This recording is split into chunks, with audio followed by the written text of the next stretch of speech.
And we're live. All right, welcome everybody. This is the Reality Czars podcast, and we're your hosts, Nate and Tony. Hello. And tonight, man, we have awesome guests on. We got Lux, and we got the New York Patriot. We are so excited to talk to you guys. So tell us a little bit about yourselves and a little bit about your show, The Occult Rejects. Lux, why don't you start us out?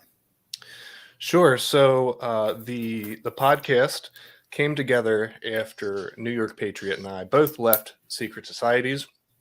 We happened to get into a conversation one day and decided that would be a great idea to try to educate people about the occult and the things that we saw while we were in our secret societies, and to break down the occult for all people, because unfortunately occultism is being used to manipulate society pretty much in every aspect.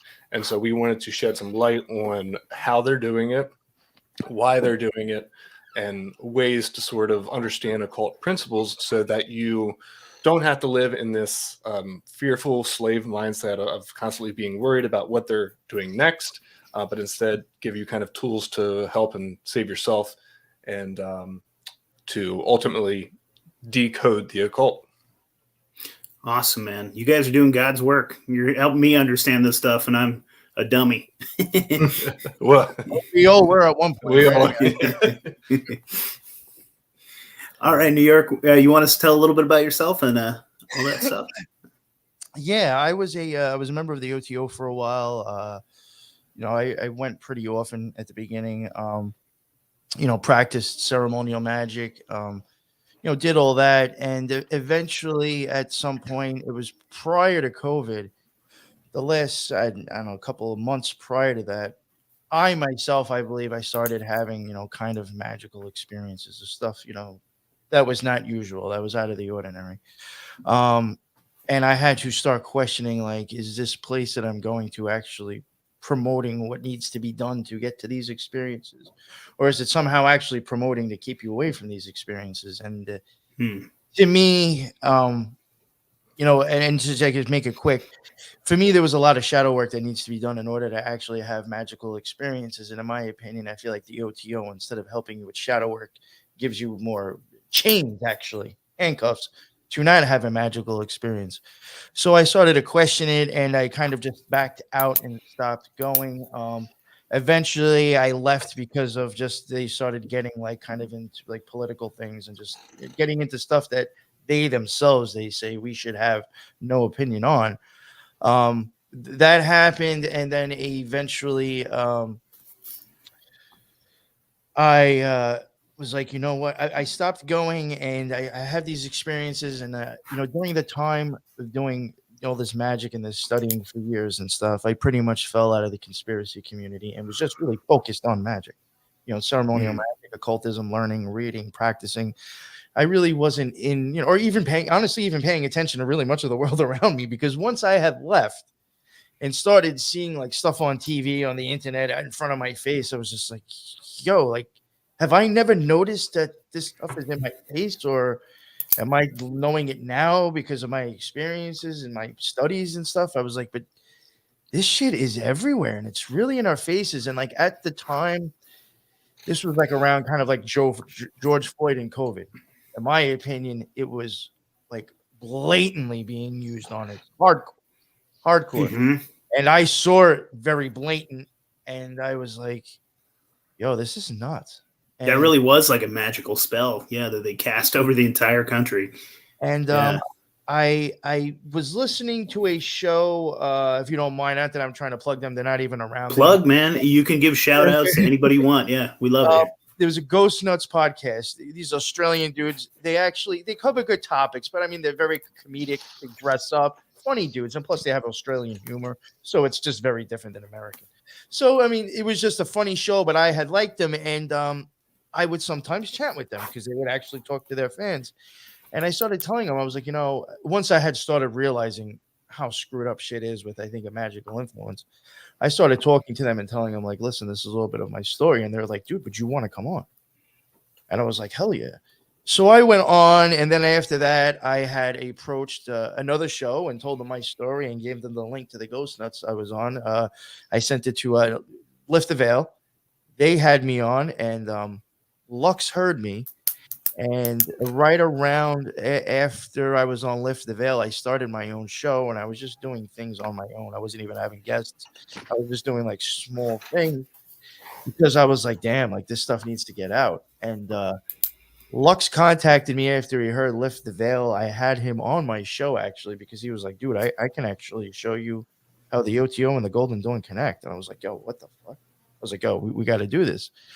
It was a long, multiple series episode. And during that time, just from talking to him off the air and off the air, I knew that I was dealing with somebody that I believed to actually be honest and have a good heart. And I was like, you know what? This could be cooler with him, not just me. So I was like, yo, you want to do something, dude? And here we are a year later. I think both, I could speak for both of us, both loving and enjoying what we're doing together.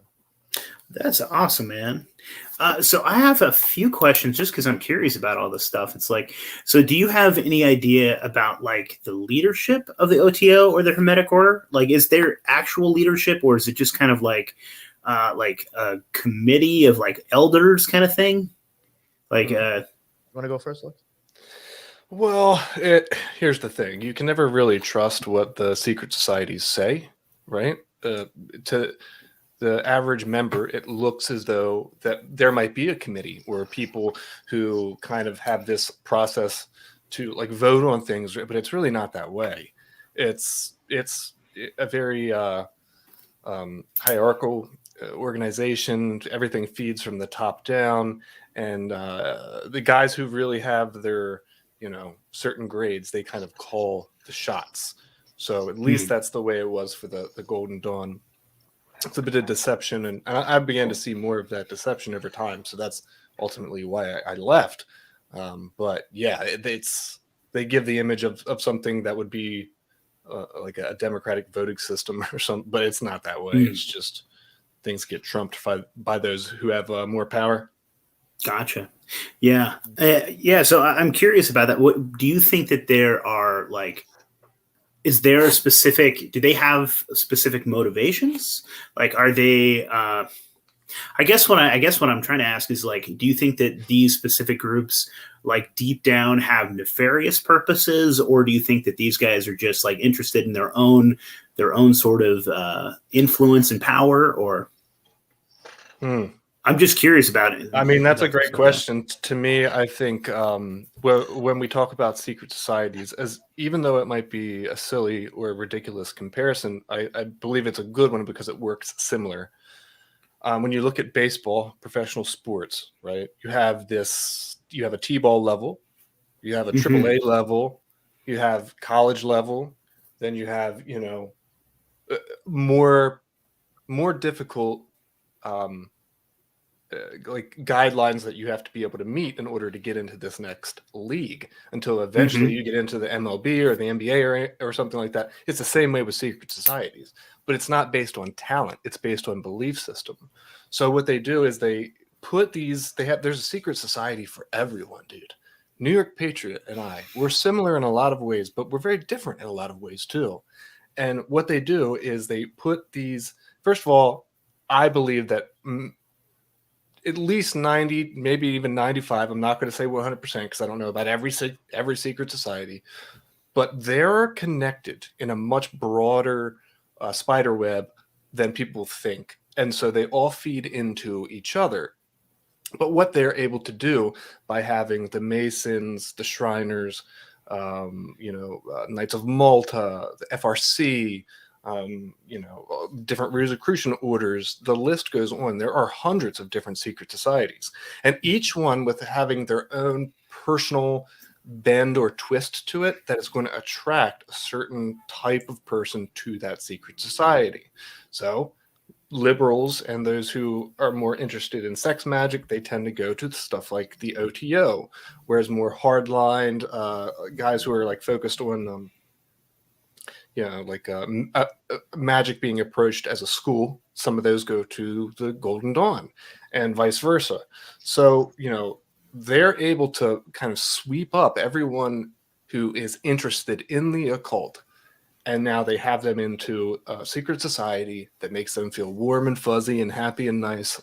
Like they're in something really cool that fits their personality. But the whole reason why they're in that secret society in the first place is because you kind of fell into a trap. And I'm totally willing to admit that for myself. But the further that you go up, let's say I want to leave the Golden Dawn and I want to go to a different secret society, because that was absolutely offered to me, right? There was, after amount of time that I was in the Golden Dawn, I was told about inner orders, and then there being another secret inner order to that inner order. But that secret inner order to that other inner order led to another totally different secret society. Yeah. It was no longer isolated to the Golden Dawn. It now was directly connected to the OTO. And so, yeah, they cast a very wide net for a wide variety of people. They all work together, and they keep the good guys who are really into occultism for good purposes at low levels, because ultimately at the higher levels of occultism, right, we're talking about like the real shit. Those guys make sure that people who have good hearts, who want to use magic for good, that they're kept more or less at a certain level. Yeah, I was definitely going to start asking about that too, because I mean, you always hear, like, obviously I'm a layman here, but you always hear about like maybe light magic and dark magic, right? Things like that, like maybe. And so I was kind of curious, like maybe are the higher level guys, are they into the darker? That's what they're. Maybe that's what they're into, or do they keep those things occulted and even secret from the majority of like the members there, right? And they keep the good stuff, or I don't know. Yeah, well, I would say yes and yes to both of those questions. Yeah, Yeah, for sure. I'm kind of. Oh, Go ahead. Go ahead, Tony. What do you got? well, I'm kind of New York Patriot. I'm just kind of curious. What were some of the practices you saw that would keep people from doing shadow work? All right. Well, Also, could you define shadow work? I wrote it down. I was going to ask that. I forgot. I'm sorry. In my opinion, and I mean, if you're getting even into like the Kabbalah, like if you're really doing what basic things are told to you as a magician to do, eventually at some point you're going to have to really like kind of, the shadow work, in my opinion, is actually looking deep inside yourself. And like looking at like, who am I? Why do I act like this? Why does this bother me? Why does that bother me? Why am I afraid of this? Why am I afraid of that? Why does this make me angry? I'm gonna have to start looking at all that stuff and start going back even to like figuring out, why do I believe this? Why do I think this? And you have to do that stuff, in my opinion, to start to remove some of the shackles that actually have you really attached to this reality, and that keeps you off balanced as well. Like some of them can pull you off balance and make you very grounded to this world. And to answer Anthony's question, they push a very over sexualized image.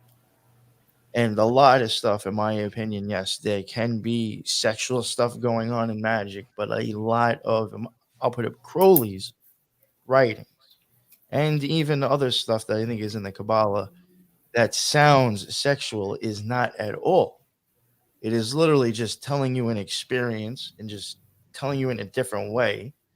And if you understood it, you realize this is not sex at all. But when you hand this stuff to people and don't tell them that, they will see the sex, go to the sex, and now that's just a handcuff, and now they don't actually know the truth at all. Or when mundane people come across it, they say, oh my God, that's horrible. That's sex. Don't look at it. It's the devil. No, bad, whatever. You'll never actually see that they're telling you some deep shit in there. And then for the heathens inside these orders that are just doing it just to feed their ego, they see sex and just go along with that even more. Yeah. So it's like a limited hangout. Yeah. Well, honestly, it's a psyop in my opinion. Yeah. It's a psyop. That's something I'll get at. Like you even mentioned it before about like, are they trying to be sinister? In my opinion, from my experience where I was going in the OTO, because of it being very sexual in itself, it can be very push sexual, the OTO. There was also a very large amount of extremely left-leaning ideology people there. There was a lot of people with all sorts of sexual names they want to give themselves. There was, even people that were just off. you know, and I think Yeah. unfortunately, if you are a little bit delusional, you could easily get into magic and just keep feeding being delusional and thinking you're doing something. Yeah, You know, definitely. not really doing anything. But besides all that, like I started to notice it was very left-minded, very liberal, and that is all based on emotions and labels. I'm this, I'm that. All those little labels are just, it's taking a horse blinder and putting it on, going like that, where I'm just this instead of, no, I'm all that. Yeah. Feel the Yeah, I find that fascinating too. I think the further that people just subcategorize, I'm a Latinx twink by this, that, and the other, instead of like, we're all What about fucking the other humans, brother. Like this is a 99% of you that is so much more than just yeah. that, and you stick to that one little thing to define you. Yeah, I mean, I also find that as a way of like people that haven't developed a personality or anything interesting about them, then they can you know, that's sad too. That's a lack of inner work. It's like a great you're way to talking about. isolate Yeah. people. Oh, Yeah, for that's sure. true too. But I mean, it even came down to the point when I really was like, yo, this is just, it was too much for me now. I wasn't even going anymore, and then COVID came around, and they crumbled with the CDC, which that was first surprised the crap out of me. I was like, wow, you're really listening to CDC? I'm like, I remember, I think I even made a remark to somebody. I was like, the church is open, so I guess Jesus got more bulls than horses. Is that what you're telling me? Like, Yeah. you guys closed. So they started doing meetings on Zoom.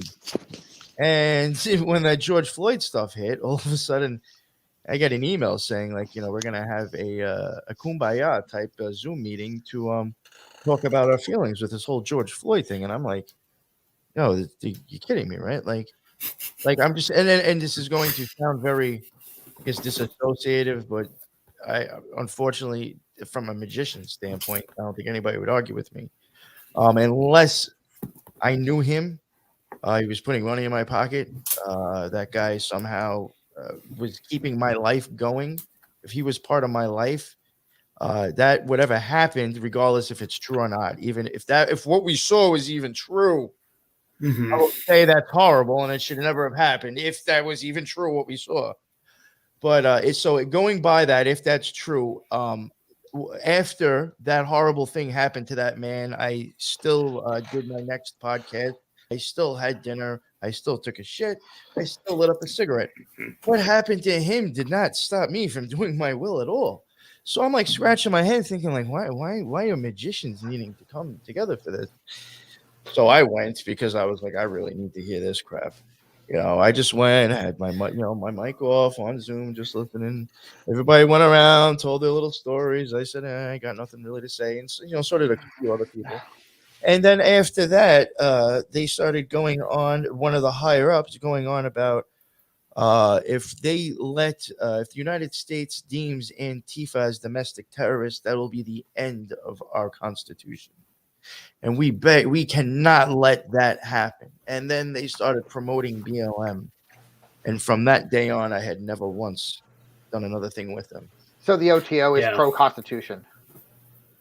When it meets their yeah, that's funny. Yeah, I don't think they were defending the Proud Boys or defending anybody else, but yeah, the Canadian truckers. There were people, and I'm going to be honest with you, I really do think because of some people that I still spoke, that I spoke to for a little bit around that time. I even think, believe it or not, there was at least one or two Antifa members within our lodge. Oh, I'm never said that sure, dude. Yeah, because I had one that got it.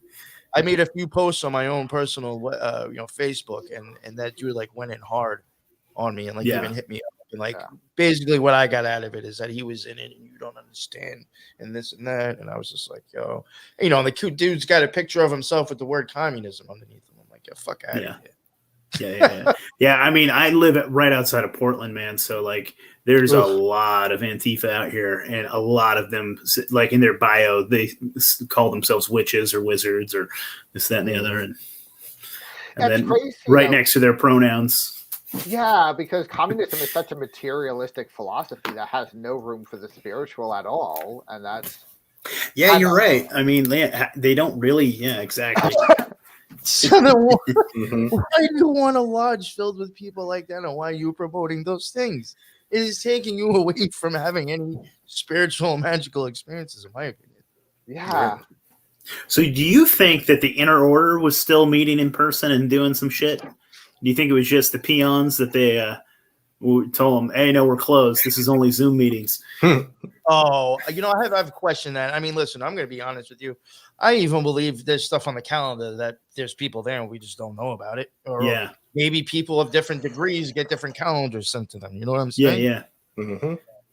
Yeah, that's kind of what I expect. Because I mean, I think that like the psychos in charge, they weren't afraid of the fucking coronavirus. They were still doing their thing. Nancy Pelosi was still getting her hair did. You know what I mean? Like Gavin Newsom was still having fucking meals inside maskless at the French Laundry and shit. Like these people don't give a shit. You know, the people in charge. It's like it's rules for me, not for thee, or vice versa.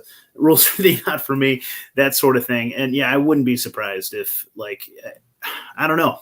As far as I Yeah. know, you actually, believe it or not, and this cracked me up, and I was like, this is probably straight up propaganda, and nobody's even realizing it. They had sent out an email a while ago that they were opening back up, and they wanted to get people's feedback on the whole vax or not vax thing. Oh no, actually, I'm I'd be sorry. shocked if there wasn't a vax mandate, huh? I'm sorry. They never actually asked anything, and if they did, I never got a fucking email. But I guess I was in between not being a member and being a member, so maybe they just assumed don't even ask the dude. But I never received anything. They sent out this email saying that the whole thing we're opening back up, but now they always throw around the word 93. That is Thelema. Do what that will to be the hold the law. Blah blah blah. They use 93 for that. 93% of the lodge will not feel comfortable if everybody is not vaccinated. So now you're saying that everybody, in order to even come back, you have to be jabbed. And they're saying 93% of the fucking lodge. Now, See, that shit is wild to me. they would make up that number. This is how stupid Yeah. these people are. They would just be so blown away by like, oh my God, 93. Like, and they would just be like, oh yeah, that just makes sense. Like they won't even think because they're just so fucking sucked up in Aleister Crowley and 93 and Thelema. They'll think that shit's just like, oh, cute and mind blowing, and not even realize you're probably being lied to. Yeah. And they're just telling you now, you got to go get that motherfucking jab. You want to come back.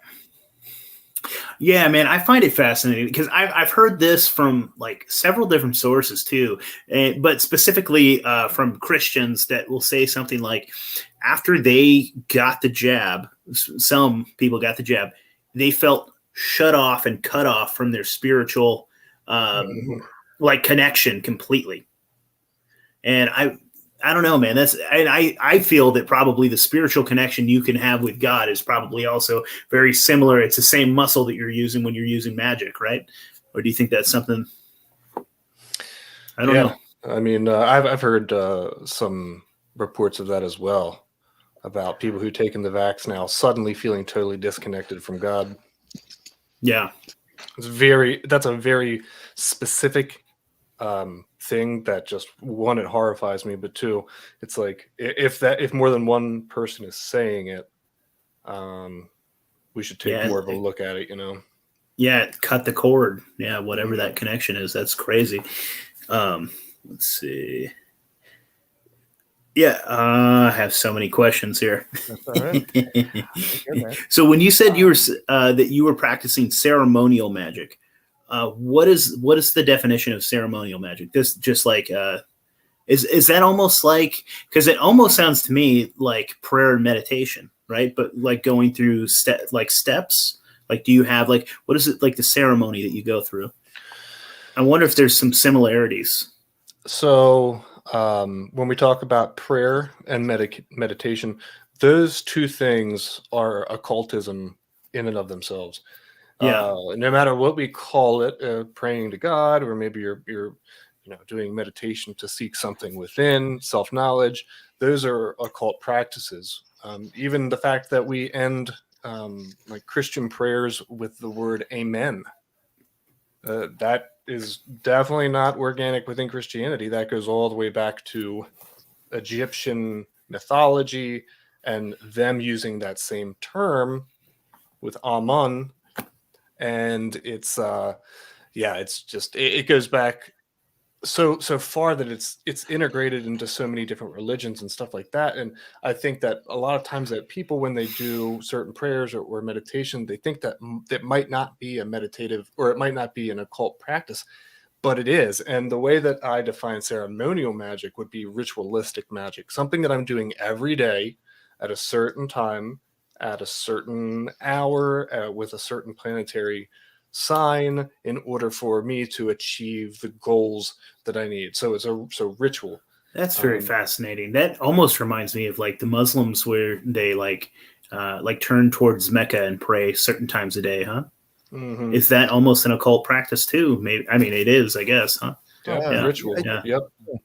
Yeah, there was a ritual thing that I used to do sometimes called Leap Resh, and that was a thing that you do it 4 times a day, and you'd face a different direction though every time you do it. It's supposed to be done 4 times a day.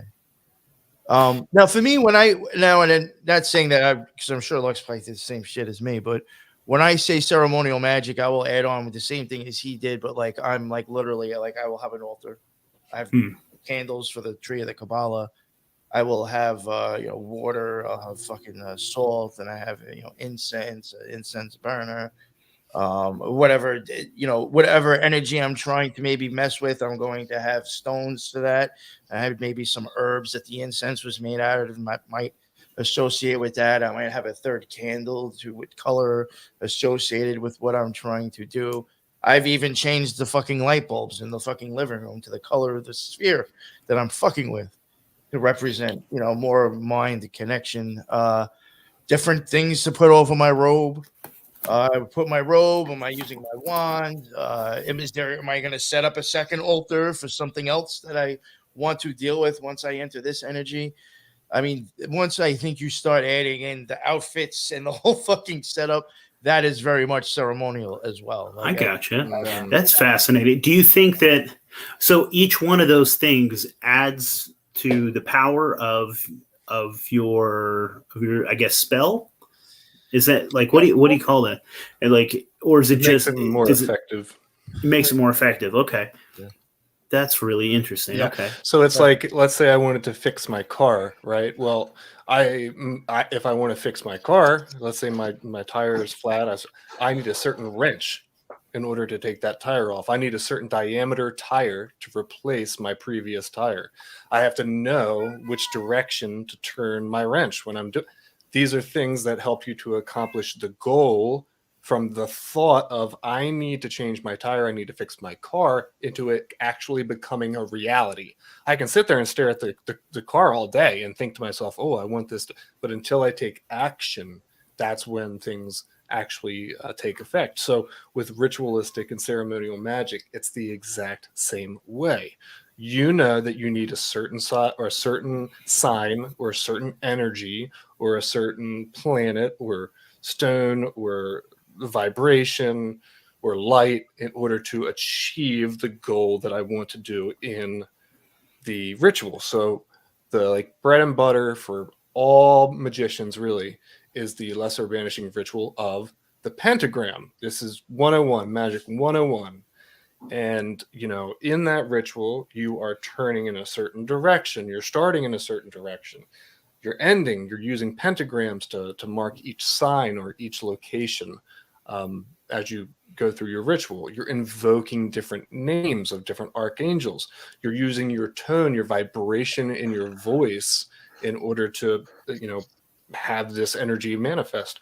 So it's very detailed, and I would say that's definitely what makes it so ritualistic. But the reason why it's done so ritualistically over and over again with these such defined details is because it gives the ritual a much more focused direction that will help you to achieve your goals. Yeah. Like there's even a lot of times when I've me and Lex have even said on our own show, like, the tarot deck that falls on the tree of life perfectly. So in my opinion, and not to get into it too much, I think like there's a big conception on what tarot is for. But like I would even sometimes, if there was tarot cards that to me was even symbolizing what my intent was, I even put that on the altar. So I was even like focusing on that and even thinking like that's the experience I'm trying to get at. You know, I Interesting. talismans that I might draw that means something to me, or a sigil. I'm going to put that on the altar because again, it's reminding me of my intent. Okay. Yeah. And is this sort of like I guess channeling or I think too, but that's in a very mundane and best way to say it. I think it's a mental connection, you know. I was curious if this is kind of like manifesting reality. Is that sort of like what you're trying to do? Could you give me for instance, like a goal that you're trying to achieve? Like, is it, or like something that you're trying to do? Is this sort of like trying to make it happen by like focusing on this and manifesting it into the universe? Is that sort of the? Absolutely, it is, and that's one of the biggest occult principles is the law of attraction. Unfortunately, that name, that the title of that law has gotten really diluted over time. Now it sounds like some bullshit book that you would buy at Barnes and Nobles at half off, right? The power of positive thinking or some bullshit like that. But what they did is they've stolen that principle, because absolutely that is a part of the system that we live in. What you think about, what you set your intention about, if your heart and your mind and your will are aligned to what it is that you desire, making certain certain intentions or rituals will help to deliver the things that you are thinking about or manifesting. And I definitely have had plenty of experiences doing rituals where there was something specific that I needed, and I would spend a week or so, 2 weeks, however long it took, to do a ritual that would correspond with those needs, and sure enough, they would appear. So this is just the way the system that we're in operates. Your thoughts create reality, and even if that's in your own reality, you're right. Yeah. Maybe you want to do a ritual. I'm sick and tired of being insecure, right? So you do a ritual for that. That's going to be a reality that's going to appear for you, but maybe not necessarily others. The thing that pisses me off is that the fact that magic is being done with the intention to keep people ignorant of these systems. These guys at the top know what they're doing, and they're able to understand human psychology, the way that we operate, and they're able to, I mean, think about it. Like they've done so much evil shit in the last, what, especially 5 years at least, that they're using these magical principles to achieve those goals. And that's what really pisses me off, is that these guys who understand occult principles at the top level are using it not for good. They're using it to enslave people. So one of my questions right now is that it seems like no matter what intention you add to your life, that's a good thing. Like I could just make up a ritual, and by doing the ritual, I could kind of refocus my mind. And I think one of the major problems in the world today is so many people are detached from any intention, any kind of ritual they create. And I'm just trying to figure out, like, how does, like, when you say like people are at the top are like manipulating people, I feel like wouldn't there be some kind of course correction mechanism based within it, by just like people going through these rituals where they'll kind of find their shadow, or they'll find their things, or like there is, and it's something called Monstrea, Yeah. and revelation of the method. So this is why these people don't have major setbacks, or their goals don't become accomplished, because in the magical sense, in these principles, if I tell you my will of what I'm going to do magically and you do nothing to stop me, then I'm free from any type of karmic repercussion. So let's say there was somebody that I really didn't like, and I said to them, look, I'm going to do some rituals against you.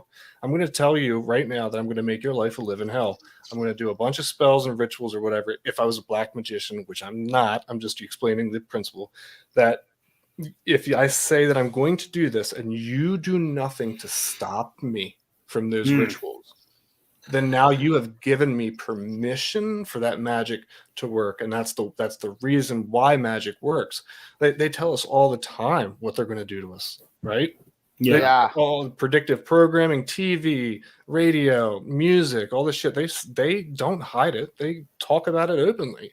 You look How back would at you stuff from 5 personally years ago and see it? So how would you personally resist, like, let's say someone like a dark magician said, I'm going to do this to you. How would someone defend themselves against that? So how would they not accept it? Like you said. Honestly, for me, I think if somebody said that to me, I probably wouldn't just take them. As silly as it sounds, Yeah. this is a horrible fucking answer. I guess, there could be things where I can maybe want to cleanse my house and my space and maybe do, I guess I could get back into magic and start doing the lesser banishing ritual, the pentagram, and just trying to, remove any energies off of me. But be totally honest with you, if I don't give that shit any fucking space to rent in my head, I don't think jack shit's going to happen anyway. I think there's definitely something to that. Yeah, 100%. I've accused people that are pretty fucking powerful in their own ways as being fucked up. And if they want to, they could probably fuck with me, but I give them no space in my head. So for all I know, I could be right and things could have been tried and it didn't work because I don't think that they will, you know what I'm saying? Yeah, I think that you have to give them that power over you. Yeah, for sure. Yeah, I agree. Yeah, I mean, I often think about this too, because Tony, what you were talking about, like, let's say, and what you were talking about, Lux, is that these people that are in charge are doing these spells, I guess, and they're kind of like casting this, like, and they're occulting the things that are over us. Like, I think sometimes, like, well, what do you think about, like, are you familiar at all with like Oprah, and she put out that book, The Secret? Oh yeah. That seemed kind of like what you guys are talking about, right? Is that sort of like manifesting reality? Like they would even talk about like making shrines and talk about like, let's say you wanted a specific car. They'd be like, okay, well, write down the specific make, model, color, year, the features you want on that car and focus it and visualize it, see it, and make that car come into your life and things like that. And I mean, I want to say that, Oprah's me as a kid watching her, I liked Oprah, but man, that she's a dark bitch. I don't know. She could be a dark, she could be a dark, practitioner. I even think with some books like that, that type of stuff, I feel like they're telling you like a third of the occultism, a third of the magic.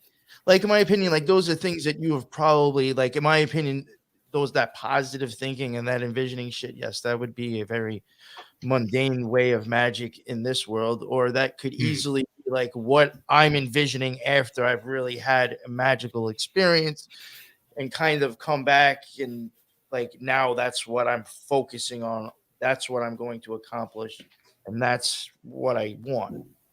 It would be really it could be looked at two totally different ways, and if you are saying that's how you're practicing or whatever you're doing after having a real magical experience, then you have to realize that book really isn't worth much of anything to anybody because you didn't explain the whole other part to get to where it's that easy now for this little thing to work that well.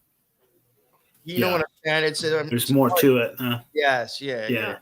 Like you didn't go on about all the mantras and all the prayers or all the occult practices you did, the breathing that you did, the hallucinations you saw with your eyes closed. You left all that out, and all the kids that Oprah probably killed and drank their blood. I don't know. Like you left all that other shit out, and then it's like this is the thought that you keep after you've had that magical experience. This is when you hold it and focus it and try to make it into your reality. You've left all that out. Yeah. So I have a suspicion. I want to get your guys' opinion on this. So are you guys familiar with Event 201, right? Yeah. Okay, so I'm curious, like the way that the government did that, they went through every single possible scenario. They even had like fake media, right, where they would have like fake newscasters like describing it and doing the whole thing. Like to me, that almost seemed like it could have been an occult practice in and of itself. That was like them trying to manifest this and bring it into reality. Do you think that there's Yes. anything to that? Absolutely. It's a way for them to test their magic. With these different types of think tanks and war games, they're able to see how the public will react to certain events, and then they fashion their magic around it. You know, it's like John Podesta, for example. Yeah. Prior to, what was it, 2020 election, they had done all these different war games and scenarios of how the public would react to different events.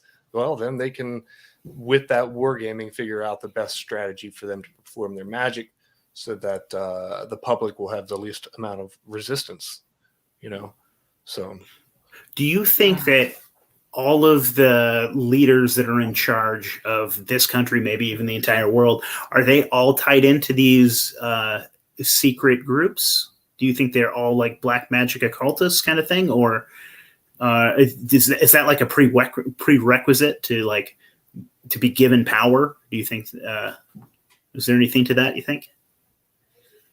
I think for the most part, I would not say specific order, but I think for the most part, really, this world and anybody who's any of importance is of the knowing of what most people aren't of knowing. They know something different. Yeah.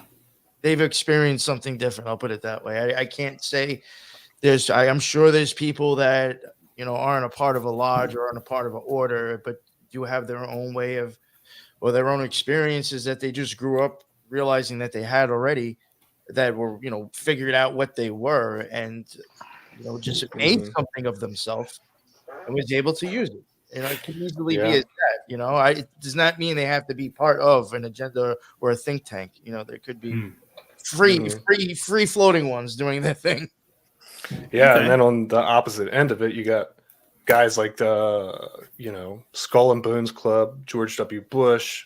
Of course, he was, and Skull and Bones is a secret society within a college. So they're able to sort of lock them down that early in occultism, so that they can make sure to use these different people how they want and put them into different positions. Vladimir Putin, Justin Trudeau, they were all part of the World Economic Forum. It was the program for youth leadership. Yeah. And now we see that they're no longer in youth leadership. They're in leadership of entire countries. So, and then you hear them bragging about like half of Canada's cabinet and stuff like that is part of their group. That World Economic Forum is. Do you think? I don't know if you even know or if there is a specific head to a snake. Maybe there's multiple. But where does the World Economic Forum fit in there? Do you have any suspicions? I think sometimes like these things are just maybe set up for certain people to come together and just they could be maybe associated like maybe just like agendas or like what parts are we playing? Because you said that you suspected, or at least you found ties that like most of these like inner groups are all connected, right? A lot of these secret societies and things like that. Me and Lux realized like the OTO and the Golden Dome will connect through the Astrum Argentum, which is Crowley's. He supposedly started it, which the the Astrum Argentum. I don't believe that either. I think it was around prior to him. They connect through that, and then it's like there's like there'll be people like there's orders people might have heard of. They might have heard of the Jesters, they might have heard of the Shriners, but I guarantee you a lot of people may not have known that the Shriners are actually in an order of Masonry. I honestly didn't know until Lux told me, and then when we covered it, I was like, "Yo, what the fuck? These people are crazy." So like there's even things out there that people don't even realize. Like these are still within the same order. It's just a different name for a different group of them. Yeah. I mean, it does make sense in a way. I mean, a lot of networking would happen too, so people are going to cross pollinate. So, and one thing that's really something that kind of tripped me out, and I think about it a lot because it kind of dissolves any argument for maybe there's just a couple small bad actors. kind of Mhm. argument that people would say. If you look at Freemasonry, right, the inner order, like New York just said, the inner order of Freemasonry is Shrinerism. And Shrinerism gives this image of helping kids and doing these different charitable events that help people, right? So, but there is a group within Shrinerism that is much more secretive and elite and made up of people with way more power than just sort of your everyday Shriner. We're talking judges, lawyers, cops, FBI agents, CIA intel, guys like that, right? Tax people that can like do the taxes for them real good. Yeah, real pushers and movers.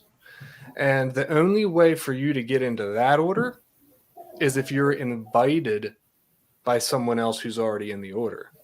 So if we can take that logic and say, okay, so Shrinerism is the inner order of Masonry. Well, now you have an inner order of Shrinerism called the Royal Order of Jesters. And these jesters, when they are initiated, we have the entire transcripts. Go listen to our episodes about it. We break it down. They're told in their initiations, well, even though you've been in Masonry forever, even though you've been a Shriner for a long time, now it's time for you to forget everything. Now you don't have to do those same types of principles.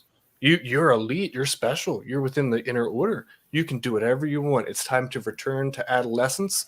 And this group has been caught human trafficking. They've been caught doing really terrible, terrible shit. And it's not just one time; it's multiple times that they've been caught doing it. Money laundering, things like that.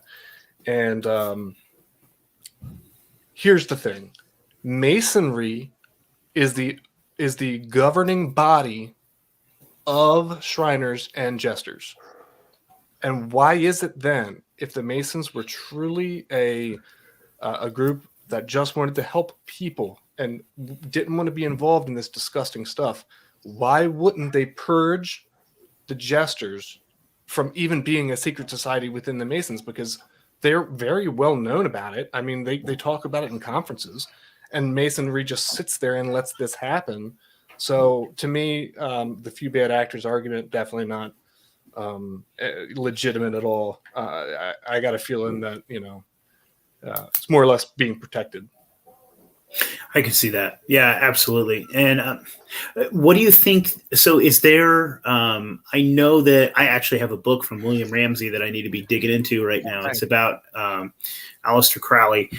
And do you think that is there power in abusing kids? Is there like some weird dark energy that you can harness from? Like, is there energy that can be harnessed from like harming people? Is that real?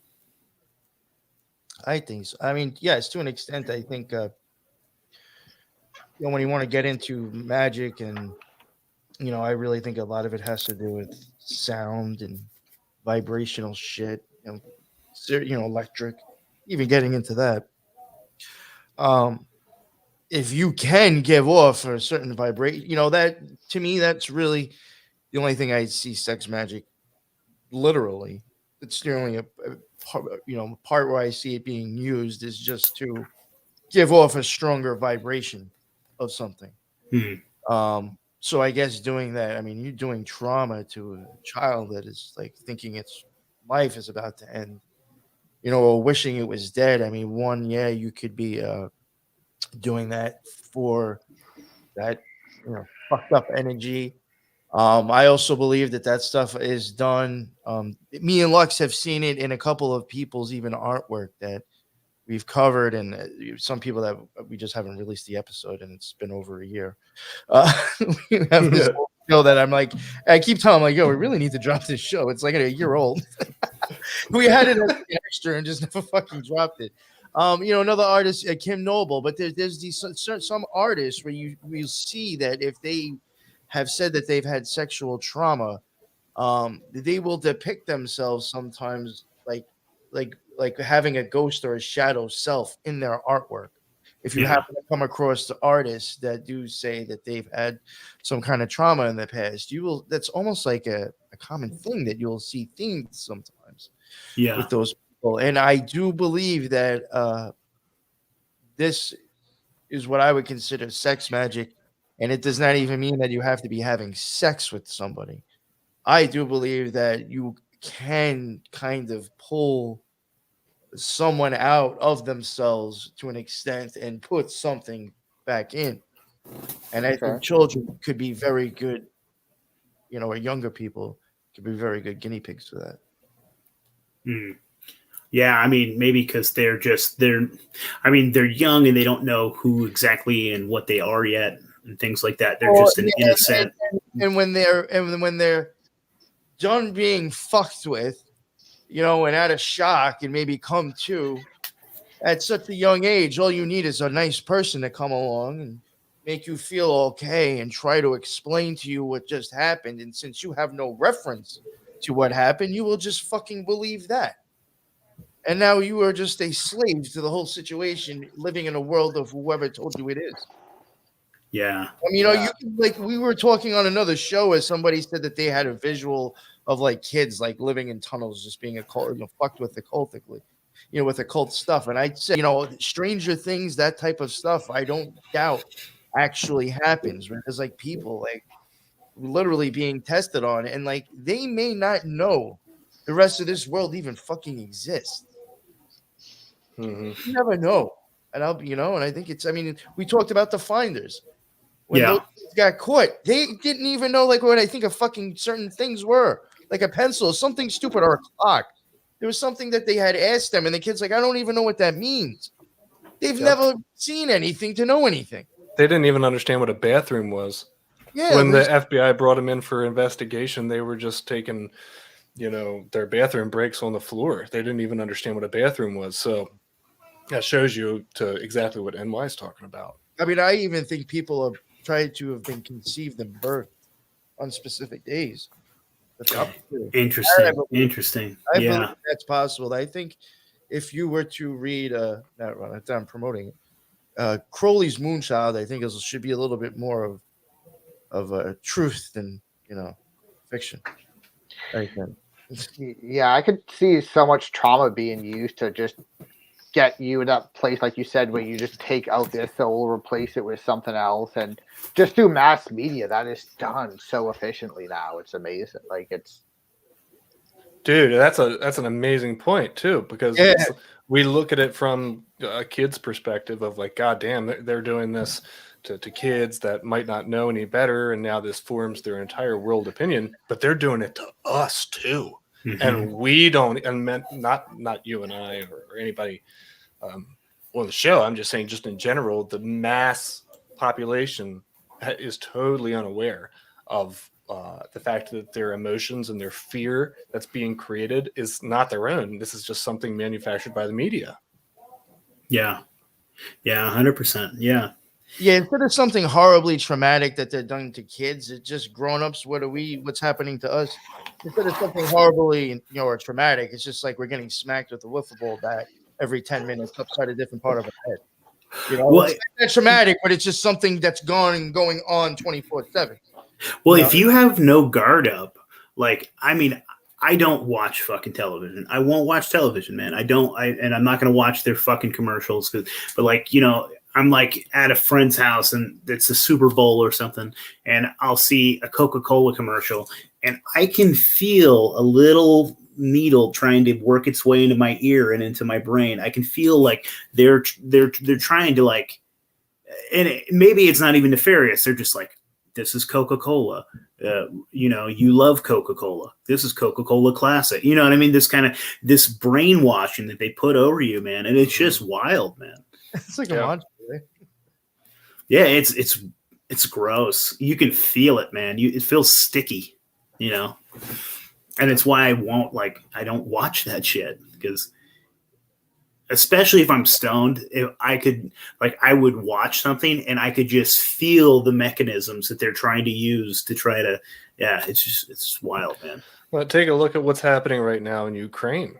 Our focus for the last 2 years has been solely on COVID and all the crazy stuff going on with COVID and, the vaccines and shit like that, right? So they realized that sort of narrative was done because people just, you had the truckers in Canada, people really didn't care anymore. They weren't worried about it. It was just like, even if they had rules or regulations, people were just over it. I saw people in my state, which is even a highly democratic state, that they didn't care, dude. It's like, it was more about virtual signaling. Like, oh, I'm going to virtue signal and wear this mask. But if you're really that afraid, you're not going to be doing a lot of the other stuff that these people normally would. And so now they realized that they had to pivot to something totally different, something to create a whole new agenda of fear, chaos, concern, worry, threat of world war. And to me, it's just, they bounce from one thing to another. Yeah. So one thing that I get that I think is kind of hopeful. I mean, you can see it right now where they're really trying to divide the public. You can see it where they're really trying to shove a huge divide between us. But for the people that are awake, and I think this has been a moment of great awakening. Actually, I think that more people have woken up in the last year, 2 years than ever before, man, and which I find hopeful. But like, they're also, what I find hopeful is that they're just fucking not hiding it anymore. Like, I watched this. You probably saw this too on Twitter. It was one of these blue check guys that work for, like, I don't know, like one of those terrible fucking magazines, right? And there's this photo of like this young, maybe like 10-year-old girl, and she's like sitting in a windowsill and she has a gun. And I think she has like a blue and yellow flag in her hair or something. And they're saying like, look at this young Ukrainian girl ready to kill the fucking Russians that are coming. But like, if you look at it, like, it was fake as fuck. The gun wasn't real. Like it looked like a photo shoot. Like it looked like a glamour photo and stuff like that. And so people called him out on it. And because he had said something like, this young girl, like, she's only 10 years old, she's ready to fight, and like, I have a 10-year-old, and like, we, all this bullshit. And he got called out on it, and he says, well, I don't even care where this photo was taken. I don't care about the context. I don't care the facts behind this. It feels real. It was like, what the fuck? It feels like this for my narrative, and it feels good, and it's evoking the right emotions. And it's like, Jesus, just the mask is off, but there are people that are still falling for that. Mm-hmm. Well, I'll tell you one thing, and not to make it sound worse, because I mean, there is a good, at least some positivity. Like you were saying, I think people waking up, I think there's a lot more people questioning, for sure. Mm-hmm. But in my opinion, as much as like, all right, the OTO is closed unless you're vaccinated.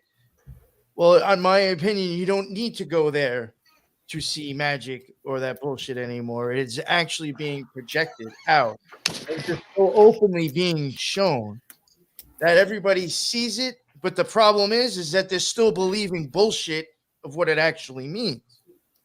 So you have more people questioning, but you've all been indoctrinated into an actual whole secret society psyop, and you do not know anything about the shit you think you know something about. And you are actually still believing the lie. At some point, not being cocky or patting myself on the back, but that is another reason why me and I think Lux are doing that, is because we actually know, because we've had experience, and there's a lot of shit out there that is actually not correct and very misconfused. Yeah. That is part of the reason why it's still working, because nobody sees it correctly. Right. Well, going back to your idea, Nate, about it feels correct. If you've got all of this trauma coursing through people, it doesn't matter what the story is. It doesn't matter what the facts are. You just need something to fill that emotional whatever that you need, the like other piece to that emotional thing. So it's like, this girl feels good. I feel like some little girl killing people. That affirms my emotional worldview. I was like, okay, like that's right for that person then, apparently.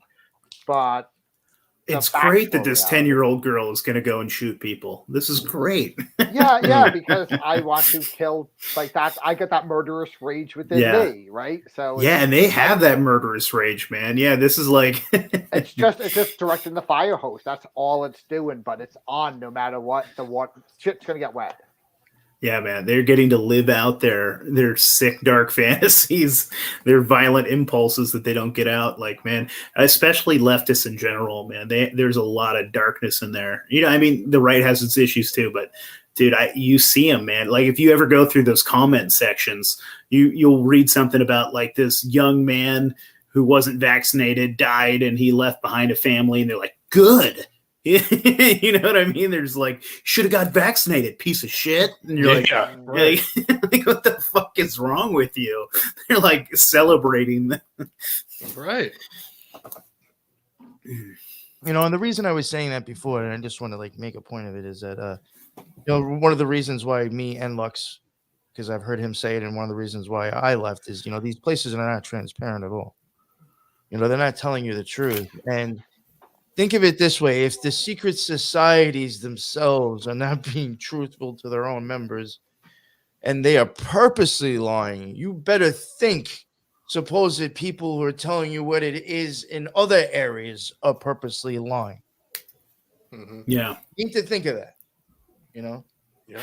Lux, something that you brought up when we were talking about the magic, you were saying that maybe like talking about like archangels and things like that. Do you guys specifically believe in like interdimensional beings? Do you think that you are, where do you think this power comes from? Does it come from yourself, or is there power to harness from like maybe things that are interdimensional around us, things that we're not that we can't perceive necessarily?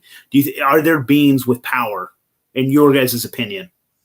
Well, and I guess I'll just give a disclaimer because New York Patriot and I haven't talked about this too much, I guess, but so his views might not necessarily reflect mine on this, but I think that it's sort of kind of one and the same. I think that there are entities that when we look at the tree of life, right, and this is something that's really pushed over and over again in the Golden Dawn, is that there is a tree, and the tree of life consists of all these different spheres, and they're sort of, as at the lowest bottom sphere on the tree, it's sort of like the lowest density. It's the lowest, most dense material or gravity, etc. And the more higher that you move up the tree, it goes much more into spiritualism, and it's not so much talking about Earth, but possible other dimensions and things. And the way that the Golden Dawn kind of believes it, and I mean, again, I don't believe everything that they have said, certainly, because they're liars. But the more that I've researched on my own outside of that, I think personally that there probably are some type of higher consciousness beings that probably have some type of interaction, whether that's positive or negative, however you want to define that. And then again, I think that it's also sort of an archetype. They use these different archangels to represent an archetype, to also be able to invoke in rituals and things like that. So like you have some archangels who are about truth, and you have some archangels who are about war, like, but righteous war. And so to me, I think it's a little bit of both. Okay, fascinating. Yeah, I mean, because you often hear too about maybe some of these people that are in charge are like communicating with maybe some nefarious, like some dark beings, like some low frequency beings and things like that. Do you think that there's anything to that To an extent, yeah. besides the light ones? Or do you think that maybe some of these, I guess the other half of the question could be something like, do you think that whatever these beings are, could they have some of there's not necessarily good or bad, they just kind of have their own thing going on, or they have their own objectives, or? I think, I mean, the way I would explain it, I don't want to drag it out and take it too much, but I think that like sometimes, like let's say we're just really a reflection of this true source. I don't want to get too deep into that, but what I'm going to get at is that you can maybe go out there, actually go beyond, to the other realm. You could go and deal with something different, but the problem is that by the time you have gotten back here to where you are, it is no longer pure. It is already degraded, and it is not going to be what it ever was to begin with. Just like me, if my soul is not meant, it's totally different outside of my body. Sure, it's not the same person I am inside here.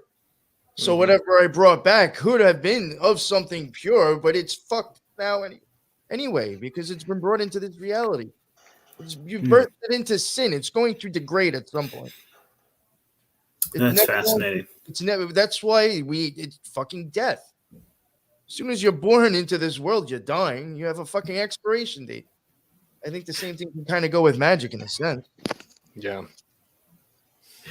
Is there any, like, I've been curious about this sort of, is there anything in the OTO or the Hermetic Order? Do they ever talk about any of like the transhuman things? Like, I'm really curious about this whole, like, I have this idea that maybe there are these interdimensional beings that are sort of guiding where humanity is going, and that has something to do with, like, perhaps bringing about this AI or simulation or, something like that. Right. And I feel like probably these beings can't necessarily interact with us physically outside of, like, they need a vessel. Right. And so I think that sometimes humans can act as like a temporary vessel or something like that. And I almost think that, like, I think about our brain as basically a computer. Right. And so, like, our spiritual self comes inside of this, like, meat sickle and uses this to interact, right? Things like that. And I think that maybe the whole AI is they're trying to bring something here, and maybe that's going to be the AI. Like, do you have any thoughts about that? I don't know. This is a big question, I know. Well, one part of it did make me think of when you first started talking about it. I think you were going on about something about maybe like coming in contact with other entities or beings. There's something you said that made me realize, like, I don't know if a lot of people even realize this too, or if, people in the OTO actually even really think about, like, if you really think about this, if you think about a lot of cults, they all say, I had this channeling with so-and-so and they told me this. What is that you're talking to? Yeah. That is exactly what the book of the law is. Channeled somebody and he told him this, and this is the law. I mean, cults that are built on that shit. Yeah, and you see endless examples of that too. One that is particularly impactful to me is the story of Tracy Twyman, who was an occultist and started using a Ouija board in order to contact the other side, the way that she describes it. But of course, she ends up coming in contact with this entity for about a decade.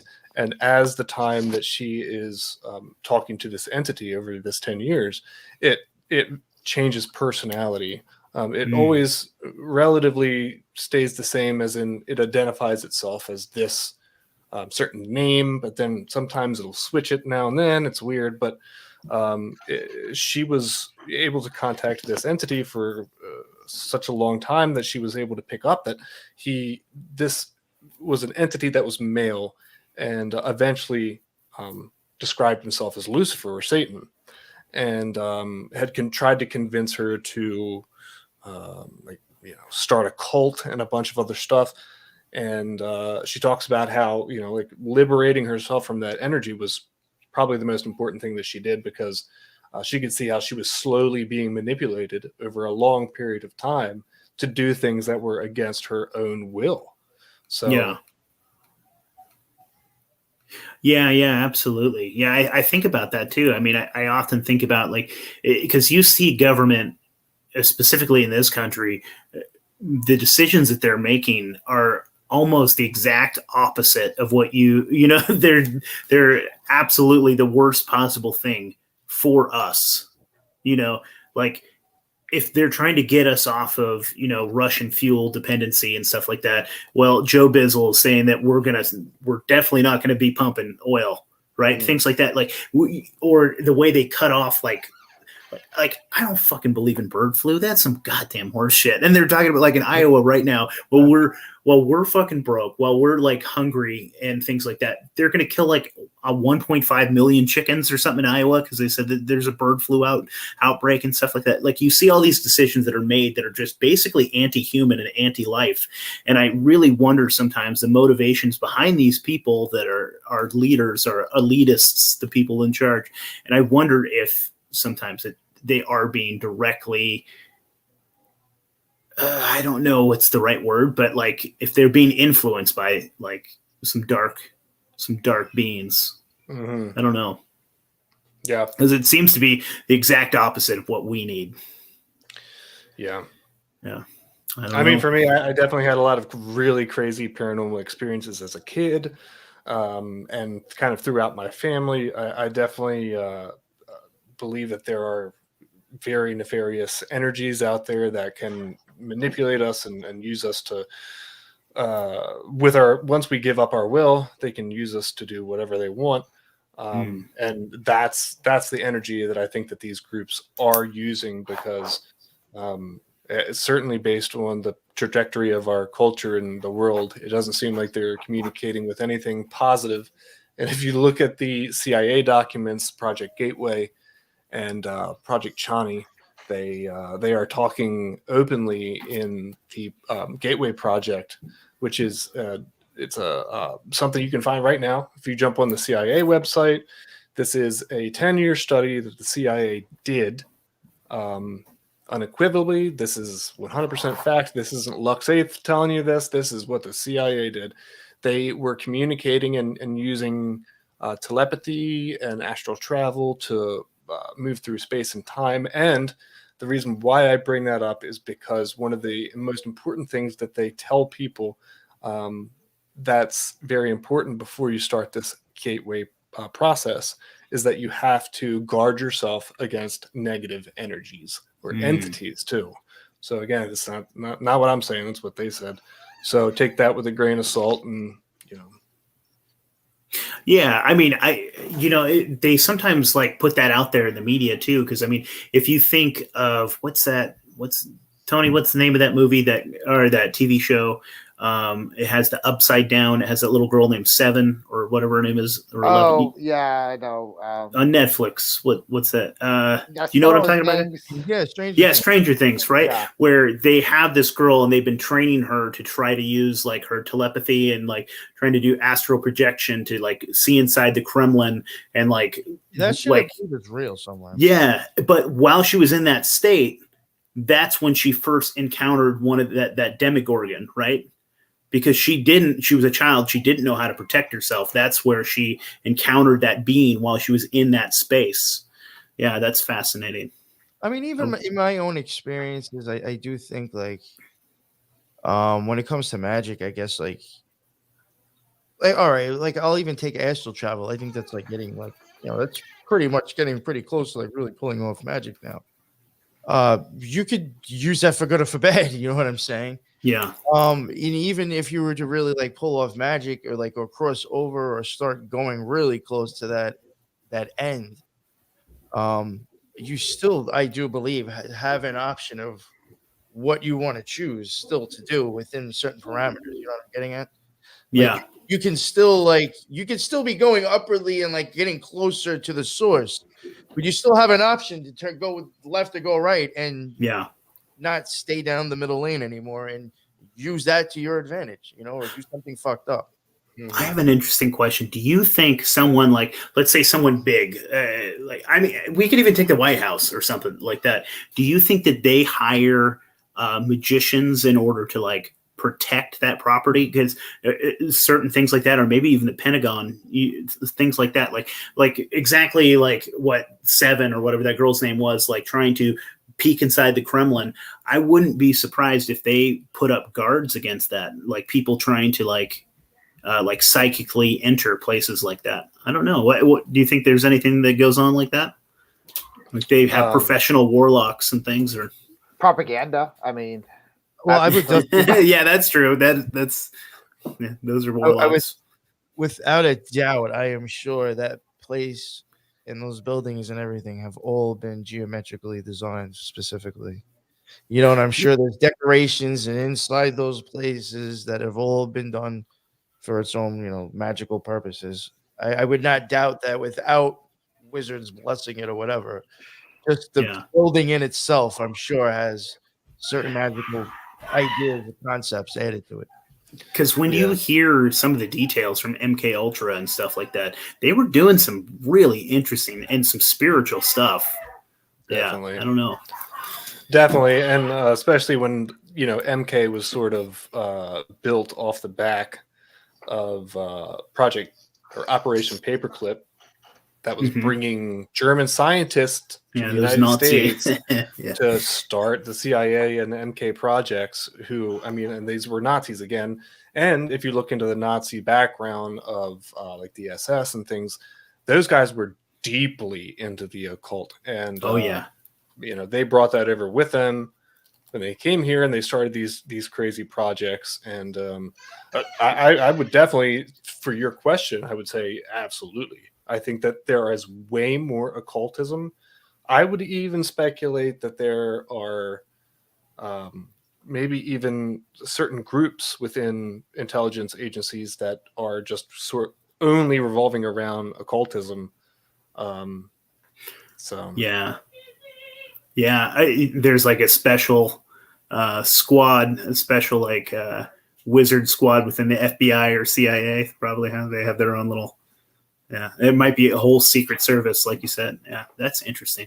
That'd be kind of cool. Yeah, I mean, with all the crazy occultism and stuff that they've practiced, it just seems to me to be the only reasonable conclusion.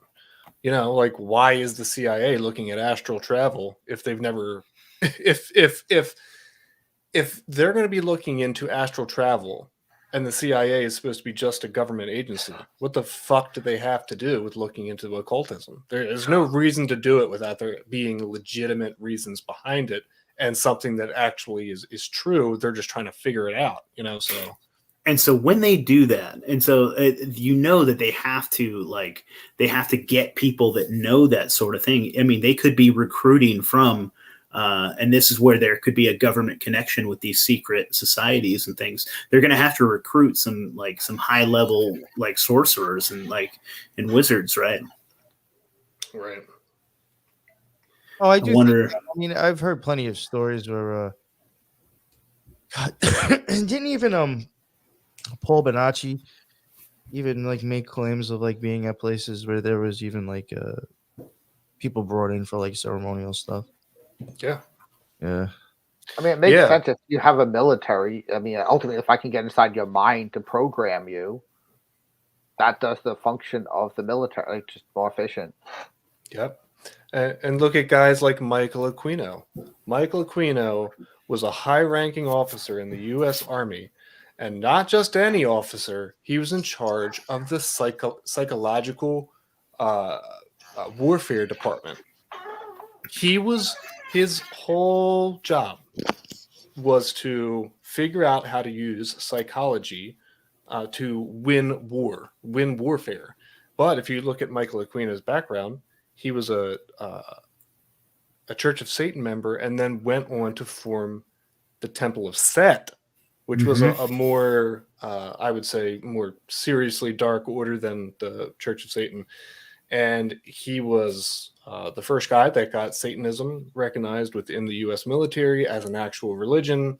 And he was promoted to high ranks and developed the entire doctrine that we still now use today for psychological warfare. And like I've said for a while, magic is a lot of things, but one of the most important things it is the understanding of the human mind. And so to me, that's just a perfect example of these guys in the military and government agencies using dudes who know stuff about magic and occultism to then integrate it into warfare. And that's how they're able to get a bunch of shit done, Yeah. Yeah, that's wild, man. In New York, I have a lighter question, maybe for you, just because this came to mind and I thought it was funny. What's the wildest sex magic ritual you ever saw? Oh, well, Like, let's see. was there open orgies and stuff, or like? You gotta tune into his OnlyFans to see that. Did you participate? The whole craziest thing though is that I mean, unless like, all right, then like we mentioned this earlier. For all I know, like I said, there could be things going on at these places that I'm just not privy to. Yeah. Not high enough. I get a different calendar. Who the fuck knows? But except for what you see done in the Gnostic Mass, and depending on how far you go in degrees, I mean, you're not seeing and like I'm never seen any sex ever once done. But I mean, the Gnostic Mass will show some nudity. In the first degree, you will have to get naked. But besides that, I've never seen anything. Actually, okay, I was thinking like 3 big fat tranny witches or something banging each other with. Now this is what I can go on. It's not my experience, but from hearsay, people that I do know that have gone, and I have been asked if I went. Now, again, this person, maybe they never did the things that they said that they did. I can't, totally 100% say that this goes on, but they do have a thing called Noticon, like every few years. It's every 2 years. It's like an OTO conference, and they normally get them like in like kind of like they'll get them like in hotel places where they might have like also big rooms, convention rooms as well, so you can have the classes and cover whatever you want to cover, because they'll also it'll also be classes, and there'll be the Gnostic Mass they'll be doing, and there'll be rush stuff. There'll be all tons of things going on for like a few days. Most of those people will also lodge or stay in the place that it's at, and I can tell you tons of stories about what goes on in those rooms after the fact. I mean, yes, complete orgies, dudes letting guys just run trains on their wife. That I've even been asked to join myself. And I was no like, comment whether you participated or not. I was like, I'm not going anyway. I was like, I'm not going to so. Yeah. And one, I'm married, so it didn't, happening. And 2, even if I was single, I wouldn't. If I wanted to go to Noticon, I definitely was not now. So there's no way. Yeah, I wouldn't want to be the hotel maid having to clean up those rooms later. Yeah. That's fun, man. Then you were mentioning right when we jumped on, it said we were talking about something called "We've Read the Documents." What was that about? Something about the second coming of Trump. Oh, we talk about that funny story about the. Yeah, Lux, I was telling them about like the second coming of Trump stuff you were showing me before you jumped on. Oh yeah, man. Okay, so there are a couple channels that and podcasters that I really respect, because when doing this type of research, I like to see some type of concrete evidence or thorough research before you can sort of like make a claim. And the guys that I really, really respect and have for a long time is We've Read the Documents. They're a podcaster, and they do a bunch of cool content. And they were able to tie some really crazy connections to Trump and Masonry. And based on what I saw, it was pretty undeniable. I've had that suspicion for a long time that he was involved in Masonry, and along with other things. But yeah, that was it's a fantastic show. For everyone out there listening, just go and check it out. Like their YouTube is incredible. And I'll tell you, at one point, like we covered the Order of Quetzalcoatl, and before we even covered that, we had the suspicion that Q was a psyop. Yeah. And then when we covered the Order of Quetzalcoatl, that to us confirmed to us the stuff that we saw. Okay, yes, it is a psyop. At that point, then I even started questioning. Well, I had already questioned Trump already, but like I thought maybe he might have been like, some kind of like lone magician just being a dick. It doesn't mean he's a good guy. But now I do actually believe that he is probably associated with something like specific. And after what Lux showed me, I for sure believe. Yeah, one of the things that I find I would not doubt it at all. Yeah, yeah. One of the things I find so fascinating is this whole, like, whether he's a part of it or not, he definitely used these people as a voting block. I don't know if you guys are familiar at all with like Christian Zionism. Exactly. Yeah. Yeah. That's what he was saying to me beforehand. He said that's a huge chunk of people right there. Mhm. It's these people, man. It's this crazy cult of these new Christians that what's the word that they use, or what the hell? Anyways, but they basically excuse anything Israel does as like Israel has to do this and has to make enemies with the entire world, and they have to build this third temple, and this is the only way for Jesus to come back. And so it's this weird, like, these Christian Zionists are fucking crazy, man. They're warmonger psychopaths. And there was these people that were really high in charge of our government, like John Bolton, Mike Pence. Like, these people are all like dyed in the wool Christian Zionists. Like, and these people really believe that shit. And they had the lever of power for a while. And like, definitely, I don't know if Donald Trump believes in anything at all, or if he's just an actor and but like, he was definitely using them a lot. And so this whole second coming, like when you use that word, the second coming of Trump, like, he just manipulated the hell out of the Christian population, man. It was pretty wild.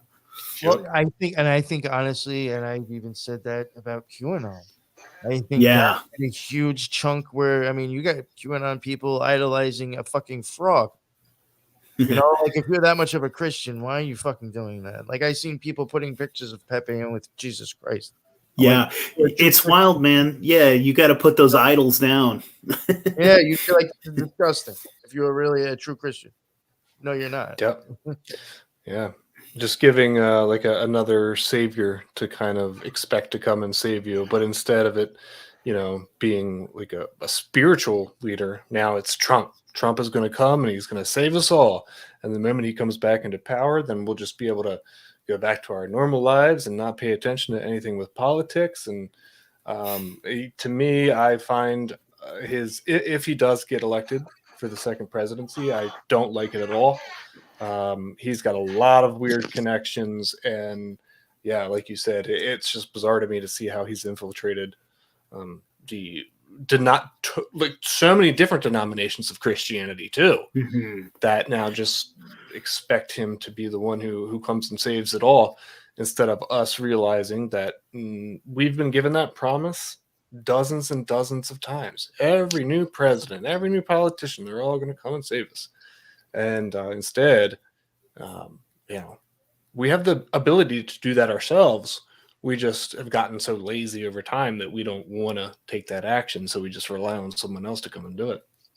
Yeah, I mean, that's in general the problem with this country. I mean, every single one of these luxuries that we have is really a fucking set of chains. I mean, we don't know how to do anything ourselves anymore. We're so fucking dependent on this technology, on all these things that make our lives more comfortable. And no one wants to take personal responsibility. No one wants to, take care of themselves. They're always looking for, and that's the problem with daddy government. And we've given them way too much power, because if we give it to them, they say they're going to take care of it, and then Jesus, having Donald Trump as a spiritual figure. Yeah, it's pretty wild, man. They look at him like a second coming, man. It's a weird, sick offshoot. Yeah. I was, I admitted it at one point. For I guess maybe 46 months, I got sucked up into the whole Q and Trump shit. And then, when I started, again, when I left the OTO, I saw this shit blaring on the left. To me, I was like, holy fuck, the left is so obvious, but that they're into occultism. I thought it was okay, this is the bad guys and these are the good guys. And then I'm like, yeah, it's so easy to get sucked into that. QAnon is referring to gematria. I'm like, that's occultism. Yeah. And I started seeing a lot of occult references and stuff. And I'm like, oh God, okay. All right. All right, I see what time it is. This is this is the revelation of the method. Gotcha. Yeah, another tactical. Hey Tony, you got any last minute questions? So my one last question would be: do you think secret societies can be used for good? I feel like no matter what, they're gonna be here. They're not going away. Do you feel like there's any? Yeah. I'll go real quick. I'm sure maybe Lex can elaborate more on that. For me, I think the whole problem with this shit being called occultism is that the word occult, it's secret, it's unhidden. As long as that word secret or occult is involved, there's a problem. There's always going to be a problem. That's my opinion. Yeah. Yeah, and the whole reason why they put it in this certain tone is to keep people away. They say this is occultism in our movies or whatever, and it makes people very afraid of it. It's turned the entire religions against certain types of occultism, and it's overwhelming to see because that's been done on purpose. They want to convince you that occultism is absolutely bad and it's terrible. Never look into it. It's all of the devil. It's all by design because let's put it in this bit of a perspective. Imagine if 1% of the population knew about electricity. They just 1% of the population knows about electricity. No one else does. Can you think about in our modern times, if that was the case, how much influence that 1% could have on the rest of the public? They'd be able to light up light bulbs and make everyone see, oh my God, this is magic being done. But in reality, it's just a physical property of the universe. Electricity can be used for good or bad. You can use it to shock someone or power a light bulb, both, good and bad. That's what occultism is. And they've convinced people, these groups, not to look into it because at the very top, these guys are, super rich, only worrying about themselves. So they don't want people in the general public to have knowledge of occultism. And I would say, just in closing, that occultism is not necessarily bad. There are certain aspects of it that could be viewed as bad, which we've outlined here tonight. But there are other aspects that I think are deeply, deeply important for the public to understand. And that is that we have to stop living in the fear and the worry that the fucking black box in our living room tells us to be worried about. That is magic. When I can implant a thought into your mind and you become so worried about it, it consumes your entire day that you're scrolling on your phone, just looking for more information about this. That is magic. I'm able to change your behavior that way. And that's what they've done to us. And I just, the most important thing I would say when it comes to magic in a good light is that people, don't be scared. Like New York Patriot said earlier, the more attention and worry and concern that we give to this type of BS, it just makes things worse. So we have to start, instead of looking at the internet and some bot on Twitter or something, connect with the people that you have around you. Talk about these conversations. Learn how to organize to fix things in your local region. Instead of expecting someone to come and save us and shit. And it just, to me, it's that's the most deeply occulted information that they don't want you to know. That's why the secret societies spend so much money, time, and effort to keep us so confused, worried, and scared, is because if we understand our true potential, then that whole system falls. So, meditate, learn to look inside, realize what you like about yourself, what you don't like, fix it, stop, looking for someone else to save those things that you don't like, because it's not coming, so. Very well said, Lux. Very well said. And Tony, to answer your question, that's what these guys are doing right here. This is these guys are bringing occult to be beneficial to the masses. I see that's what you guys are doing. Right. I think you guys are doing awesome work, and I really appreciate you guys. Thank you. Do you guys have any last minute plugs or shout outs you want to give? I have my own show, the NY Patriot Show. It is on all major podcasts. Hosts. It's on BitChute, Rumble, and we have the Occult Rejects, which is also on YouTube, Tor and More. That's what it's called, YouTube, and on all major podcasts and BitChute and Rumble. And Lux has Lux Rising as well. Lux Rising, Yes, sir. cool, man. And you do a monthly one with our homie Moral Bob, right? You guys get together and do it. Yeah, we do Meeting of the Minds. Yeah, that's me, Moral Bob, Matt from The Great Deception, and the OG himself, Oddman. Awesome. Yeah. I'm having Matt on pretty soon. Nice, That's nice. awesome. Good All guy. great dudes that are in that the four of us, solid. Yeah. Fucking guys, all good-hearted dudes. Gentlemen, I really appreciate your time. This was a lot of fun. Yes, Thank you. thank you. All right, take care.